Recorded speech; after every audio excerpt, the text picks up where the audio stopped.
आता जी रिसेंटली तुम्ही कानपूरच्या टेस्टबद्दल हो. बोलताय, जी केस झालेली आहे त्याच्याबद्दल बोलताय, डॉक्टरनी ब्लड टेस्टच केली नाही. विदाऊट डुईंग ब्लड टेस्ट तुम्ही हेअर ट्रान्सप्लांटेशन येस, तर ज्यांना माहिती नाही तर आता रिसेंटली कानपूरला एका व्यक्तीने हेअर ट्रान्सप्लांट केली होती आणि त्याच्यामुळे त्याची डेथ झालेली.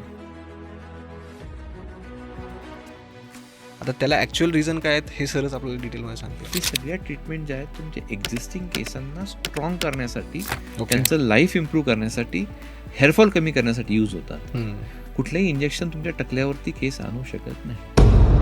ते चक्क सलूनमध्ये हेअर ट्रान्सप्लांटेशन हो ना. करणारे लोक आहेत. तुम्ही दिल्लीमधली केस ऐकली हो, असेल, हो. त्याच्यामध्ये सलूनमध्ये हेअर ट्रान्सप्लांटेशन झालंय. म्हणजे याच्या पुढची पण लिमिट सांगतो मी, लोकांच्या घरी सुद्धा हेअर ट्रान्सप्लांटेशन जाऊन टेक्निशियन सर्जरी करतात. आज इंडियामध्ये ही कंडिशन तयार हो. झालेली आहे. एक मुंबईची केस आहे.